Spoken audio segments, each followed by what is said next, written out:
everybody, welcome back to Cottoverdi. My name's Annette and today Richard and I are going to be planting some perennials. So we've got some lovely geraniums that we're going to be placing around the garden, and I also have some Gypsophila, two different varieties. So I thought I'd bring you along, show you where I'm planting them and why I've chosen those spots, and tell you a little bit about the plants, and then we'll just get on and plant them. Now when I say we, I actually mean Richard, because I am still in an injured state. If you've been following along, you'll know that I injured my finger. So I can't actually do any planting at the moment, but I can do a lot of directing. So I'm going to be telling you about the plants and showing Richard where to pop them in the ground.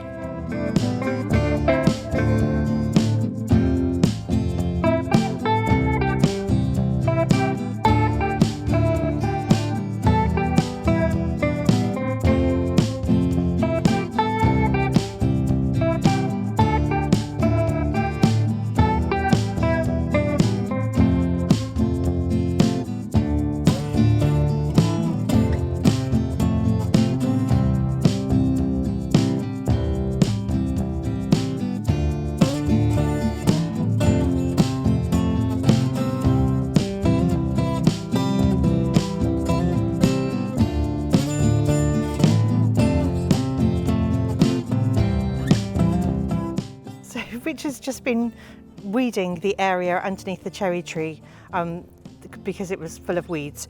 I'll explain later, but we've just found something. So we live in a really old house and we do often find things. We've just found this little, I don't know if it's like a bone doll. It's a doll made out of bones. Can you see that? It's got like a little face. It's so cute. I think it's bone. It's either bone or stone. I'm going to wash it and I'll show you at the end if it looks any better.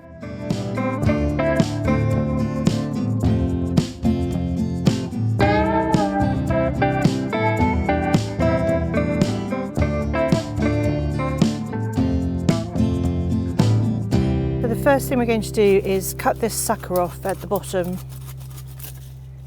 So back in February or March, I think, we planted a pink Gypsophila here underneath the cherry tree, and every single one of those plants has died. They were plug plants, but they were big enough to be able to go straight in the ground. And I think what's happened is because they were so small, the slug and snail pressure was too much for them and they just got eaten alive, and there's nothing left of them now. So I've got much bigger plants now. These came as bare roots, and I've also changed my mind, and these are a white Gypsophila. So this Gypsophila is just called Gypsophila paniculata, and it's got the most gorgeous delicate blooms that just create like this fluffy floaty wave on top of the stems. You can see the sort of habit they've got. They're sort of tall and green and slender, and then there'll just be this froth of white on the top. They're going to grow to about 1 metre tall, 50 centimetres wide, so I've spaced them quite far apart. We've only got 6 plants in this bed, and I think it's going to make a lovely circle around the tree. And even though it looks like it's in shade at the moment, actually this ground gets fairly baked by the sun throughout the day. So the other things that I'm planting in this bed are some lady's mantle, Alchemilla mollis, which creates this lovely sort of swathe of, it's a mound of gorgeous green foliage with spikes of limey green flowers, and I think it looks really beautiful in drifts, and I'm just sort of planting a ring around the tree. So I've got 6 plants again, and I think they're just going to make really nice mounds, and they do spread over time. In fact, they spread really easily in my garden, and all of these are little seedlings that I've cut up and propagated, which is why they look a little bit ropey. They've been in my nursery for a while, but they're all really strong plants. They're going to do absolutely fine once we get them in the ground. They'll be much happier in the ground than they are in my nursery pots. And then I've got one more plant that I'm putting in this bed, and I am putting it on the more southerly side of this particular bed here, and that is a scabiosa called Fama White, which is absolutely gorgeous. The scabiosa Fama White creates fairly flat white flowers that are really quite large, much larger than the annual scabiosa. So this scabiosa is perennial, full, and the flowers are just on these really long stems, and it's one individual flower on each stem. And if you keep deadheading it, then it will flower for a really long time. And these came as bare roots, and I've just been growing them on until I felt that they were big enough. And so we're planting them out now, and I am only planting them around one side, and then I'll find something that appreciates the shade a bit more to plant around the other side, because these are further in underneath the canopy of the tree. So I feel like if I planted them round the other side, they probably wouldn't get enough sun. What we have done with this bed is improve the soil a little bit. So once Richard weeded it, we've added 2 bags of compost, multi-purpose compost. It's peat free because that's what we try to use. In fact, we do use in our garden. And we've mixed it in with the native soil, so it isn't just a layer of compost on the top. And we've done that because this is really rocky, stony ground that wasn't prepared when we planted this tree about 10 years ago. And we will afterwards, once we finish doing this, we're going to mulch it properly with well-rotted farmyard manure. So I've just watered everything in, and Richard's now putting some mulch on top. Now I would ordinarily run an irrigation pipe to this area before we mulched anything, but there is a large expanse of weeds between us and where the irrigation needs to come from, so we'd have to dig a trench, and that's just a project for another day. So Richard has promised faithfully that he'll move the mulch out of the way when we put the irrigation pipe down so that we don't see it, and then we can cover it again with the mulch. But that's why we're not running irrigation. We do have irrigation in all our beds. We don't use it every day. We really don't need to here in the UK, but when we have a really hot spell with no rain for weeks on end, that's when we do water our garden using the irrigation system. So when we planted the little Gypsophila plug plants underneath the cherry tree, we also planted some little Gypsophila plug plants at the base of this pergola. So I planted one at the base of each upright, and some of them have survived, some of them are really tiny, and some of them got eaten by slugs and are no more. So I have got another Gypsophila, and I don't know whether it's the same one, because the original one I planted was just called Pink, and this one's called Pacifica, and Pacifica is a pink one, so I'm hoping that it's the same. It looks fairly similar, and I don't know how many different varieties there are, but I can't get hold of the one that's just called Pink anymore. So I'm going to plant Pacifica in the spaces where we need to fill in. Pacifica seems to have much thicker leaves than the white Gypsophila paniculata, and just larger leaves in general, but it's still going to create this lovely haze of pink baby's breath. It grows to 70 centimetres tall by 70 wide apparently, but I'll show you the ones that are growing at the moment. So this is one of the pink Gypsophilas that survived, and you can see, well I hope you can see, that it's got tiny little flower heads on the top of a very long strong stem. I mean, it's falling over a bit, but it's got really large leaves, and this one has got quite a few sort of flower heads popping up. There's also another one on the end of the pergola here, and this one's quite tall. I'd say that's taller than 70 centimetres. That's more like a metre tall, that one. However, over at the base of this one, we've lost that plant completely. It doesn't exist. And we've lost the one at the base of this one here. And then round this side, they have survived, but they are tiny little plants. So that's as big as this one's got. It's absolutely minute. It hasn't grown at all. And I've got another one that is a very similar size down here. So right on the end here. So I think they will survive, and I'm going to give them another year to grow back. So I'm just going to replace the ones that we've lost. And these are the bare roots that arrived, and we're going to pop these in today. I think I've got 4 spaces where I need to pop them in.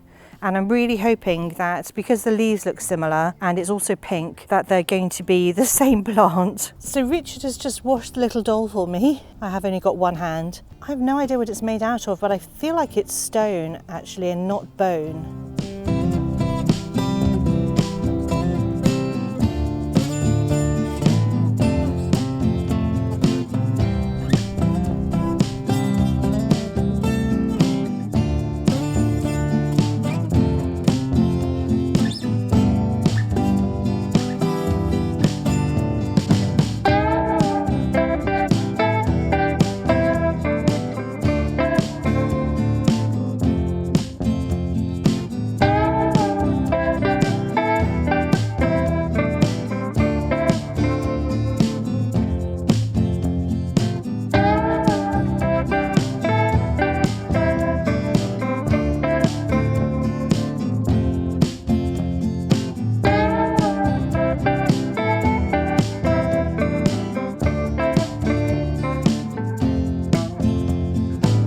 now that we've planted the Gypsophila, we're going to plant some geraniums, and I've got 3 different varieties that we'll be planting today. So the first one I'm going to be planting is right here next to the Elaeagnus quicksilver. Now it's got a broken branch, so I'm going to get Richard to saw the broken branch off. It's quite a large branch, so it might make a difference to the shade. So what I'm doing is I'm going to plant this particular geranium. It's called Geranium Salome, and I'm planting it on the shadier side because it does tolerate some shade. So this is the sort of more northwesterly facing side of this Elaeagnus quicksilver, and it's where I've got a whole drift of white campanula that flowered beautifully in the spring. But now that the campanula is over, I really need something to sort of fill in that space because I've cut it back and it's really gappy, and I think that this particular geranium is going to look quite good there. Now I could only get hold of 3 of these, so either I'm going to have to propagate them or try and find some more next year because I don't feel like 3 is going to be sufficient. They grow to about 45 centimetres tall and I think 55 centimetres wide, something like that, but they do have this sort of sprawling habit. This is one of the plants here, so you can sort of see what I mean by sprawling, rather than be the man-forming geraniums that we can also find. Now these have not done particularly well. We had a heat wave and they aren't particularly happy in the pots. I really need to get them in the ground, but I was waiting for the campanula to be over before I could plant them. Anyway, it now is, and the ground's cleared. Now Salome has really gorgeous sort of dusky mauvey flowers with deep magenta veins, and I think it's going to look really pretty here and add a little bit of colour, and I think the dusky mauve colour is going to look really nice with the Elaeagnus quicksilver. So like the mauve and the silver I think will look really pretty together. And you can just see in the corner here that I've got some eupatorium. No, it's not, it's asclepias. It's milkweed, and that's also got like a really pretty soft pink colour, and I think the geranium is going to look lovely with it. This is the branch that is dead, so I don't know what's happened and why this particular branch has died, but I can see like lots of dead stuff.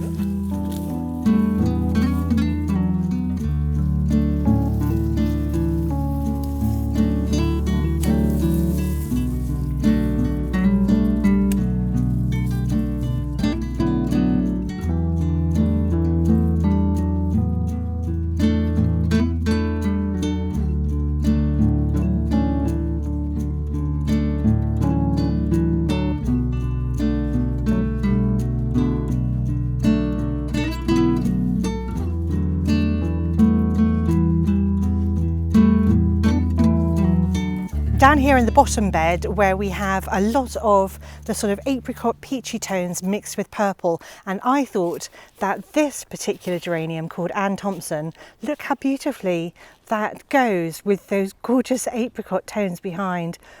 I think it's incredible. So this is vibrant magenta colour, really, really pretty.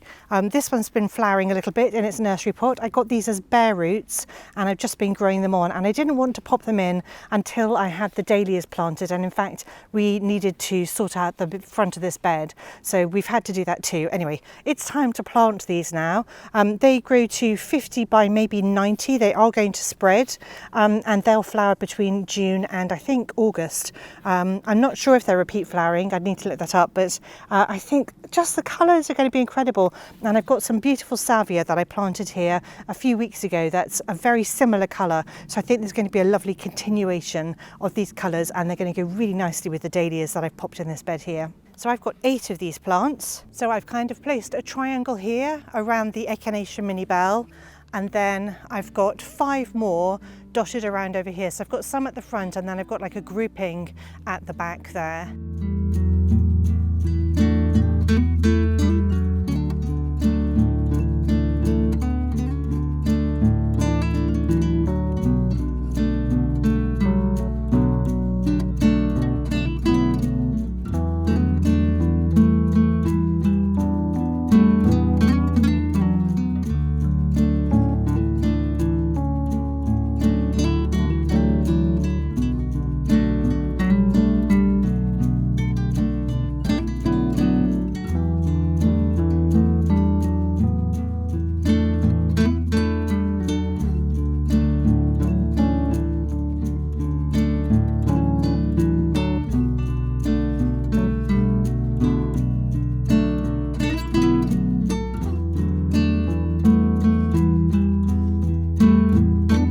Okay, our last geranium I'm going to be planting in this bed, which is right outside our kitchen. So this is where I've got 3 beautiful roses called Harlow Car. It's a gorgeous David Austin with the most incredible scent and fragrance, and I'm so happy they're outside my kitchen. I also have this lovely arabesque apple blossom penstemon here, and in the spring there's a really wonderful pink sweet William. Now the geranium that I've chosen for this spot is almost white with lovely purple veining on it. It's called Alaska Rivers, and it's got really large blooms, and I think that it's going to complement the pinks really nicely because there is quite a lot of pink here. But also, once the sweet William's over, and I've cut it back now, there's quite a large gap in this border, so I really do need something like a geranium which is happy in sun or shade to fill this spot, and I think it's going to look fabulous. The other thing that I'm going to do is I have a dwarf Alchemilla mollis, so another lady's mantle that was part of my spring tablescape, and if you haven't seen that video then do watch it. And so I had 1 pot of this dwarf Alchemilla mollis, and I've got some others here in this border right at the front, so I'm just going to add that one to the collection that I've got here. I just think it's going to make it look wonderful. So this is the dwarf Alchemilla mollis. You can see that it's looking a little bit ropey. This is another one of the plants that I think was in too shallow a pot for what it was, so I found it really hard to keep it watered. I think the pot just wasn't big enough. I'll show you what it should look like because I've got some in the border already. So these are the cute Alchemilla mollis. I mean, they're really tiny. They're much smaller than the ordinary Alchemilla mollis. This is the dwarf variety, and I just think it's so pretty. So these are the geranium Alaska Rivers. You can see they're not in flower, and in fact they haven't flowered, but they came as bare roots, so I'm not panicking. They look quite healthy. They seem to have survived okay, so I'm sure that if I don't get flowers this year, I'll get flowers next year.